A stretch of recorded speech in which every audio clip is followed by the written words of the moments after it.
আজ আমাকে কথা বলতেই হবে ইনশাআল্লাহ, কারণ আগামীতে আবার আপনাদের সাথে দেখা হবে কিনা আমি জানি না। কথা বলতেই হবে। বসেন, কেউ দাঁড়িয়ে থাকবেন না। আমি দেখতে পাচ্ছি বাংলাদেশের ভাগ্য আকাশে উত্তর গগনে কালো মেঘ জমা হয়েছে, ঝড়ের পূর্বাভাস লক্ষ্য করছি। যদি মোকাবেলা করতে না পারেন সক্ষম ভাবে, এমন অন্ধকার গাঢ় কালো অমাবস্যার রাত আসতে পারে যার সুবে সাদেক হওয়া অসম্ভব। সুতরাং আপনারা কি কাপুরুষের মতো কাফের মুশরিকদের গোলামি করে মরতে চান? বিড়ালের মতো 500 বছর বেঁচে থাকার কোনো লাভ নাই। সিংহের মতো 1 ঘন্টা বাঁচতে চাই। আমাদেরকে বলা হয় সাম্প্রদায়িক উস্কানিমূলক কথা নাকি আমি বলি। পত্রপত্রিকা দিছে না তারা? সাম্প্রদায়িক উস্কানি কথা, সাম্প্রদায়িক উস্কানিমূলক কথা বলি। সেই জন্যই বোধহয় শত শত মুসলিম আমাদের কাছে এসে মুসলমান হয়। মানুষে আর বোকা বানানো যাবে না। যাবে কি? আর বোকা বানানো যাবে? তারপর বলছে কি, এরপরে বলছে আমাকে বলছে রাজাকার।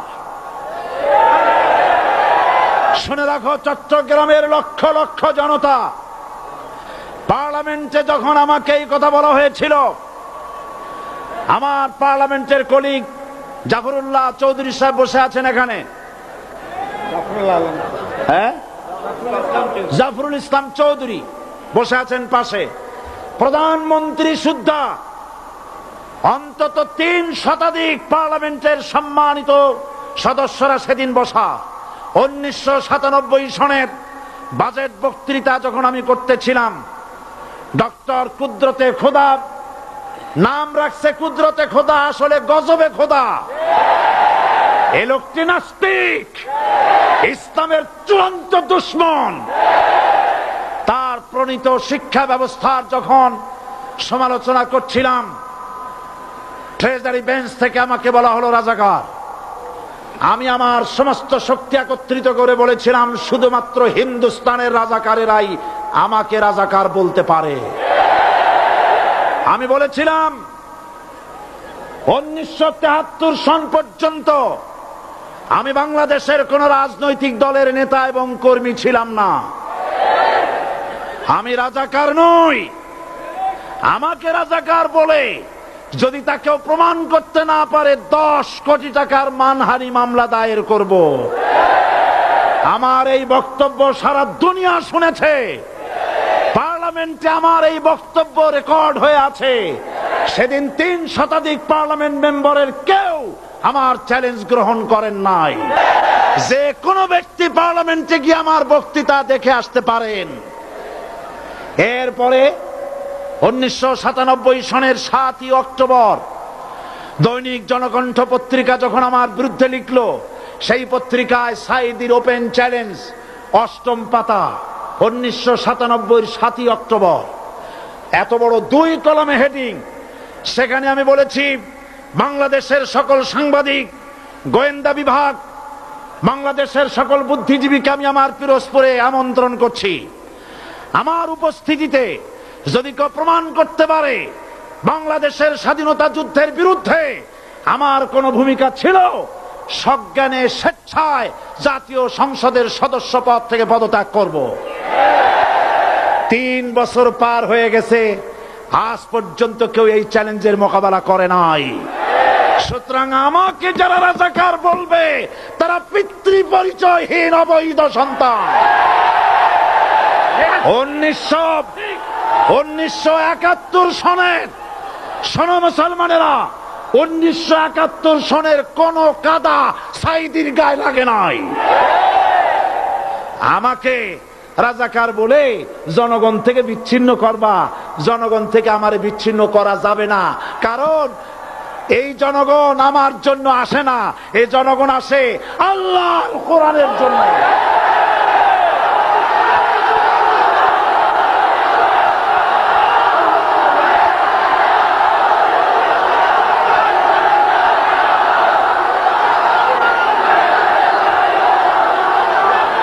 আজকে আর যারা ইসলামের কথা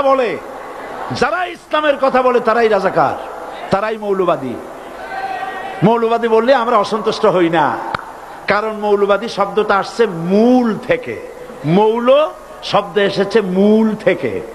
মূলবাদী তার মানে যারা মূলে আছে। মূল হলো কোরআন, মূল হলো হাদিস, মূল হলেন আল্লাহ, মূল হলেন আল্লাহ রসুল। আমরা আছি মূলে। এখন বলেন তো মূলের শক্তি বেশি না আগার শক্তি বেশি? আমাদের যারা মৌলবাদী বলে ওরা হলো আগাবাদী। মূলে আছে কত কোটি? 12 কোটি। মূলে আছে কত কোটি? আর আমাদের যারা মৌলবাদী বলে ওই থাকো গাছের আগায়, আমরা মূলে। লাভালাভি বেশি করবা না, 12 কোটিতে গাছের গোড়া আসতে নানা দেবে, মামু বাড়ি দিল্লি গিয়ে পড়বা, বাংলার জমিনে জায়গা হবে না। এ কথা বিশ্বাস করো। বাংলাদেশের মুসলমানদের শরীরে এক বিন্দু রক্ত থাকতে শয়তানের তৈরি করা ধর্ম নিরপেক্ষ মতবাদ বাংলার জমিনে কায়েম হতে দেওয়া হবে না, হবে না।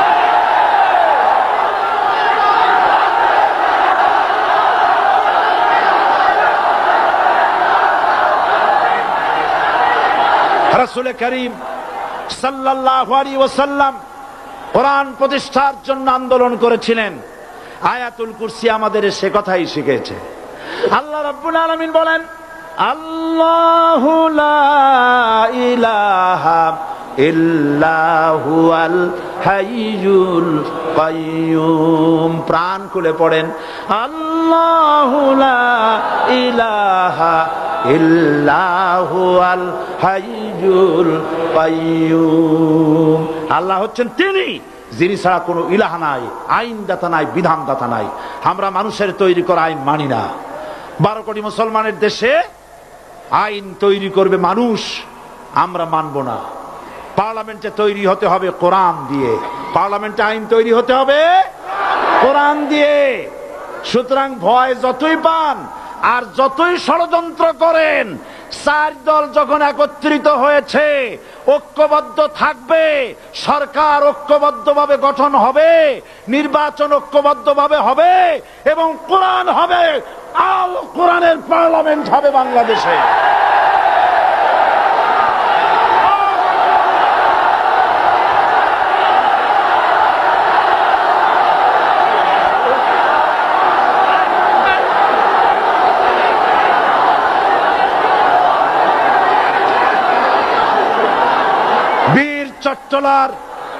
বীর চট্টলার মুসলমানেরা, বীর চট্টলার মুসলমানেরা স্বাধীনতার ঘোষণা এই চট্টগ্রাম থেকে স্বাধীনতার মহান ঘোষক প্রেসিডেন্ট জিয়াউর রহমান সাহেব দিয়েছিলেন।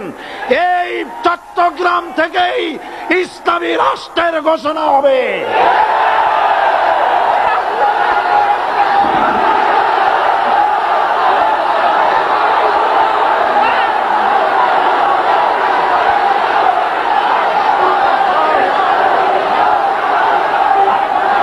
আশাবাদী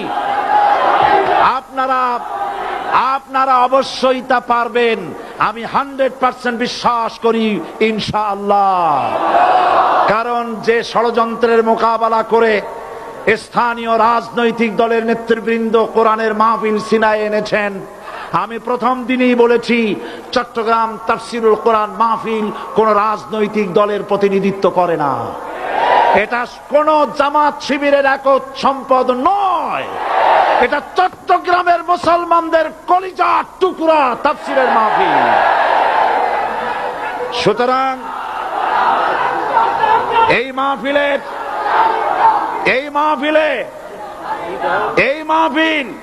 চট্টগ্রামে থাকবে ইনশাআল্লাহ কিয়ামত পর্যন্ত। 144 ধারা 288 হয়ে গেছে, ষড়যন্ত্র পায় পায় চলে গেছে। আমি ওই সব ছেলেদের বলি, সরকারি দলের ছাত্র হইয়া মুসলমানদের বিপক্ষে যাইও না। এদেশের ভাগ হয়ে